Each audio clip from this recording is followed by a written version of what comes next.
La segunda venida de Cristo, la resurrección del Cristo que mora en tu interior. Volumen 1 para Mahansa Yogananda. Discurso 16. Alegrarse con la voz del novio.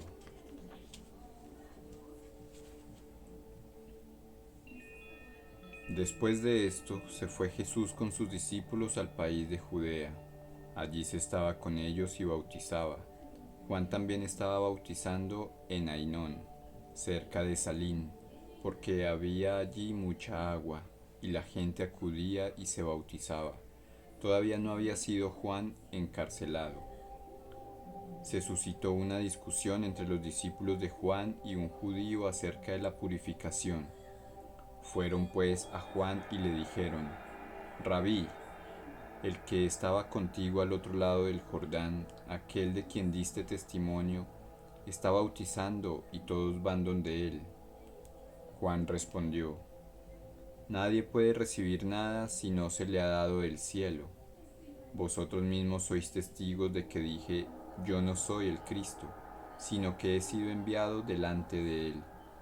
El que tiene a la novia es el novio, pero el amigo del novio que está presente y le oye, se alegra mucho con la voz del novio. Esta es pues mi alegría, que ha alcanzado su plenitud. Es preciso que él crezca y que yo disminuya. El que viene de arriba está por encima de todos. El que es de la tierra habla de la tierra.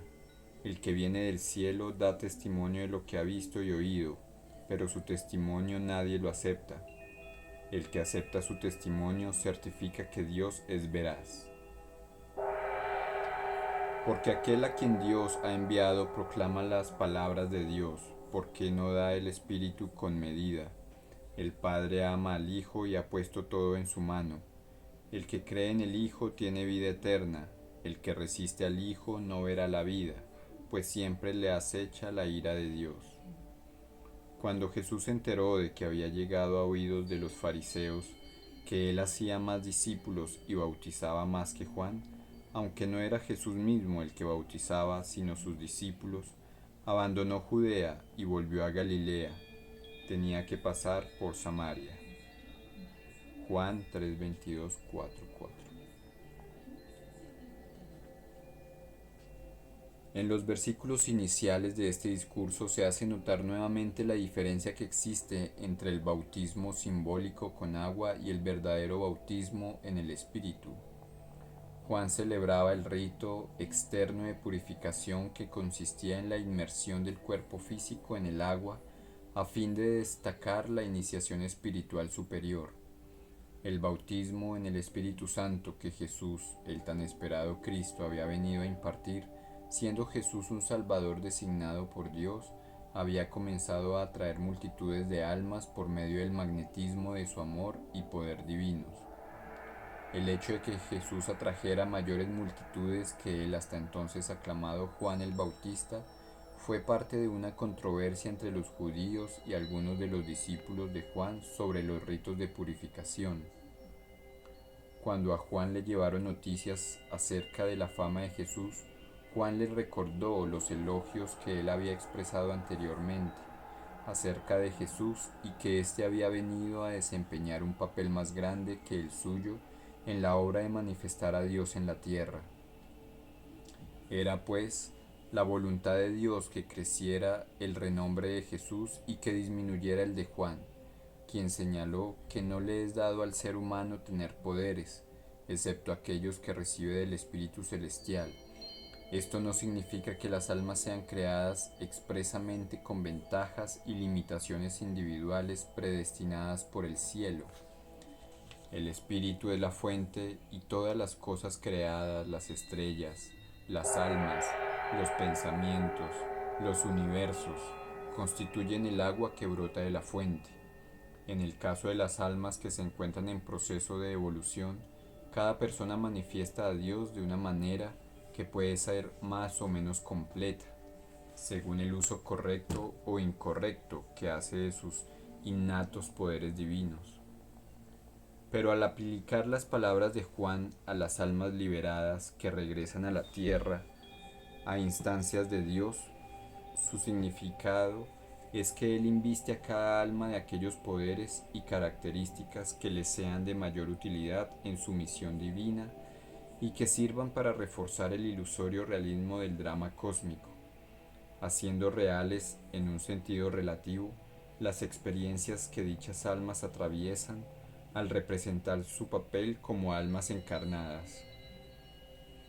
Por lo tanto, en este pasaje, Juan se refiere específicamente a la voluntad de Dios que dispuso diferencias importantes entre Él, que había venido en esa encarnación como un santo común, y Jesús, que se encarnó como un Salvador universal.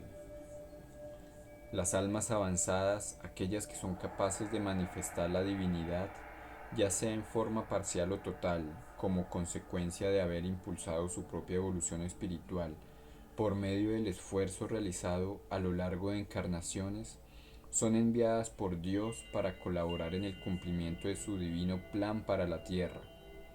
A los santos y profetas que vienen al mundo con el propósito de ayudar en la elevación de las almas, pero que no se encuentran totalmente liberados o no vienen a cumplir una misión universal, se les considera encarnaciones parciales, Khanda avatares.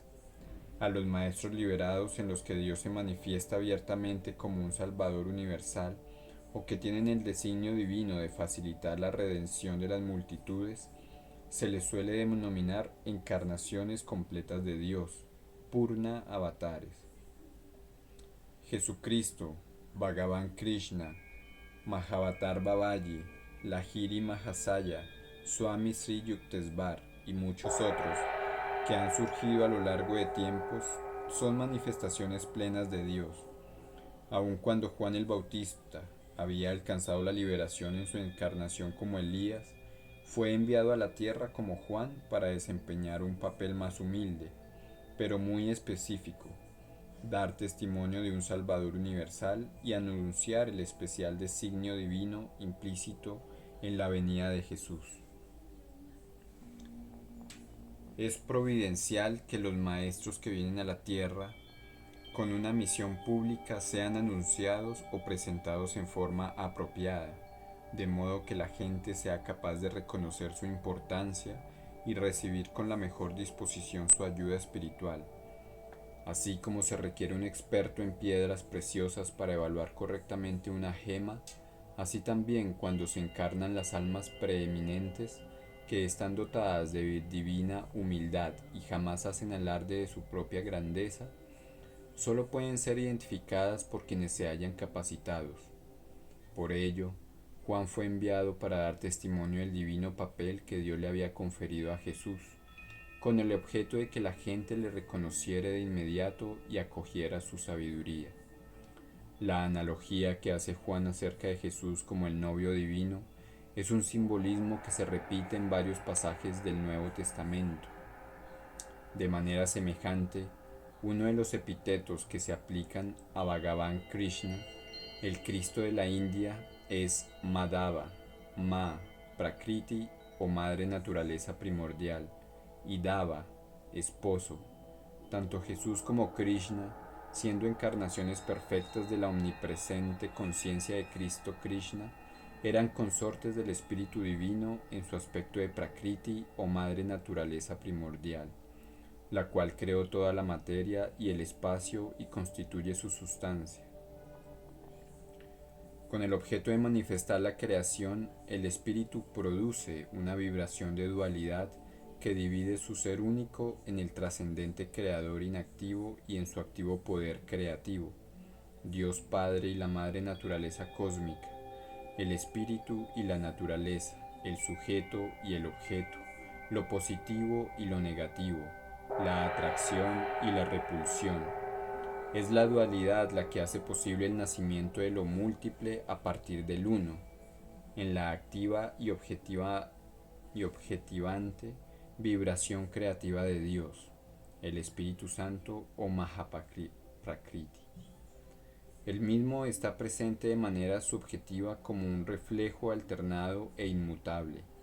El Espíritu Universal que se halla en la creación, Kutastha Chaitanya, la conciencia crística o conciencia de Krishna, Esta inteligencia rectora inmanente, la conciencia subjetiva o alma universal, permite estructurar la omnipotente fuerza vibratoria en una miríada de manifestaciones objetivas. De este modo, en el útero de la madre naturaleza, el espíritu da a luz la creación. A Jesús se le llamó el novio, porque su conciencia era una con la omnipresente conciencia positiva del espíritu, que se halla unida a la vibración negativa de la naturaleza cósmica, la novia, la cual engendra el vasto universo. La conciencia universal positiva fluye hacia el espíritu y contrarresta la corriente negativa de energía cósmica, la naturaleza, que fluye hacia afuera y proyecta la materia. Al unificarse con la inteligencia crística, aquel que ha alcanzado la comunión divina puede ver el espíritu y la naturaleza en forma conjunta. Contempla lo imperecedero en lo perecedero y percibe las infinitas permutaciones de la vida, el cambio y la muerte como la danza extática del espíritu y la naturaleza que se lleva a cabo en el escenario del tiempo y el espacio infinitos. Comprende que todo cuanto existe, cada ser, cada objeto, lo animado y lo inanimado, procede de la unión del Kshetra y el Kshetrajna, la naturaleza y el espíritu. Posee verdadera visión quien percibe al Supremo Señor presente por igual en todas las criaturas. El imperecedero en medio de lo perecedero. Las personas comunes solo ven la naturaleza porque su conciencia se halla enfocada en lo externo, en la pantalla de las vibraciones materiales. Pero cuando se invierte la dirección de la conciencia, dirigiéndola hacia la cabina cósmica, desde el cual se proyectan todas las imágenes de la creación, es posible percibir el carácter singular de la conciencia crística presente en el espacio entero. Comprender que en verdad es el espíritu el que se ha convertido en la creación y que todas las cosas no son sino una gloriosa diversificación de Dios. Jesús había alcanzado este estado. Él era una manifestación completa de Dios, el novio, el espíritu universal desposado con la naturaleza universal. Cuando Juan dijo que se alegraba con la voz del novio, se refería al sonido cósmico de Om o Amén, la vibración activa que es la voz o testigo de la inmanente inteligencia crística. Es posible oír esa voz de la vibración cósmica mediante la práctica de un método específico de meditación yógica que enseña Self-Realization Fellowship. Juan había oído el sonido cósmico y percibido en él la inteligencia crística, pero enfocó la atención en Jesús como aquel que había ido más allá de la vibración del sonido cósmico y la vibración de la naturaleza hasta llegar al reino puro de la inteligencia crística, presente en estos. Juan hizo una comparación entre él, que había tenido vislumbres de la omnipresente sabiduría de Cristo, y Jesús, cuya infinita conciencia se percibía en verdad a sí misma como el Cristo que mora en toda partícula del espacio vibratorio de la creación entera. El yogui avanzado escucha primero el sonido cósmico dentro de su cuerpo y luego es capaz de oírlo en cualquier lugar de la creación. A continuación, percibe la inteligencia crística en el sonido de su propio cuerpo y posteriormente experimenta dicha inteligencia en toda la creación. Juan se refiere a sí mismo como el amigo del novio que está presente y le oye. Esta es, pues, mi alegría que ha alcanzado su plenitud. Él había oído el sonido cósmico e indirectamente percibió la presencia y la inteligencia crística que se encuentra en éste. Se alegraba de hallarse en la compañía de Jesús, quien siendo el novio divino, unido al Espíritu en forma de reflejo positivo de la conciencia crística omnipresente, había obtenido como novia al Espíritu universal que se manifiesta como la naturaleza universal. Aquel que percibe al espíritu tanto en su dimensión inmanente como en la trascendente, es uno con el espíritu en su aspecto de novia, la conciencia de Dios omnipresente en la madre naturaleza cósmica, Mahaprakriti, y que se ha transformado en ella. Y es también uno con el espíritu en su aspecto de conciencia trascendente, presente en la creación como conciencia crística, y más allá de la manifestación como conciencia cósmica, el absoluto.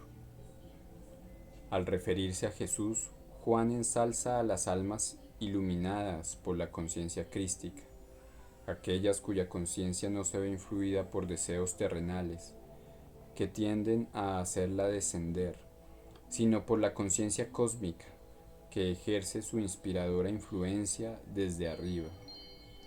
El que viene de arriba, las almas atadas al cuerpo, al identificarse con lo terrenal, enfocan su atención de modo exclusivo en la materia.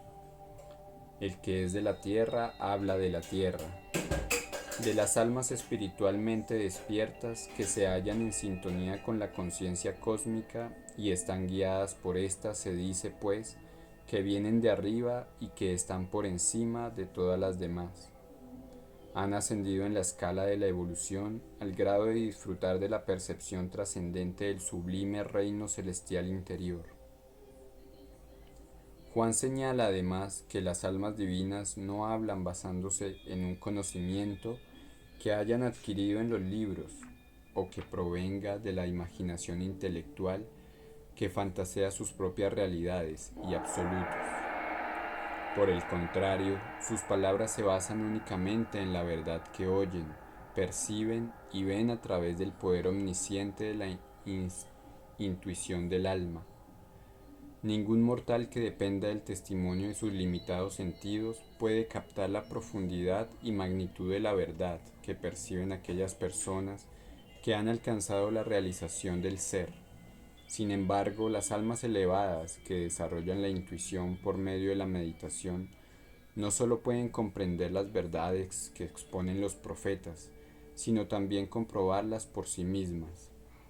A través de su propia experiencia verifican, con el irrefutable sello de la convicción intuitiva, la proclamación extática de los visionarios en el sentido de que Dios es la única y verdadera sustancia eterna y que todos los fenómenos de la naturaleza no son sino olas del espíritu que juegan en el regazo del infinito. Las palabras de guía procedentes de un verdadero mensajero de Dios brotan de éste solo de acuerdo con lo que Dios desea expresar a través de él. En tales almas, Él no deposita su sabiduría en proporción a la magnitud de los poderes intelectuales que haya adquirido el mensajero, sino mediante la efusión de la gracia inconmensurable que caracteriza a un Padre rebosante de amor. Quienes se han unido a Dios se convierten en Dios mismo. Por ser el único reflejo de la inteligencia del trascendente Dios Padre en la creación vibratoria, el Hijo o inteligencia crística posee dominio sobre toda la materia. Dios ha puesto todo en su mano. La conciencia crística es el divino amor de Dios. El Padre ama al Hijo, que se refleja con toda su pureza en la creación y en los santos liberados. Este amor atrae a los seres creados por medio de su fuerza magnética a fin de que regresen a la bienaventurada unidad en el espíritu. Todo devoto que cree en esta inmutable inteligencia inmanente y que gradualmente se una a ella, al fusionarse con el sonido cósmico de Om que se oye en la meditación, recibirá la vida eterna de Cristo. El único camino que nos conduce hacia la conciencia cósmica consiste en atravesar el caparazón de las vibraciones materiales y alcanzar la esencia viva de la inmanente inteligencia crística. Las personas cuyos ojos se encuentran cerrados a la luz de la vibración cósmica y a la inteligencia crística oculta en la materia no pueden llegar a Dios. El que resiste al Hijo no verá la vida, pues siempre le acecha la ira de Dios.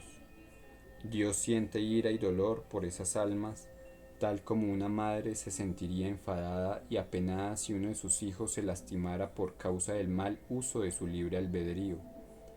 La ira de Dios es la expresión empleada en la Biblia para hacer referencia a la justa ley del karma, que establece los efectos de las acciones que el hombre emprende impulsado por el ego.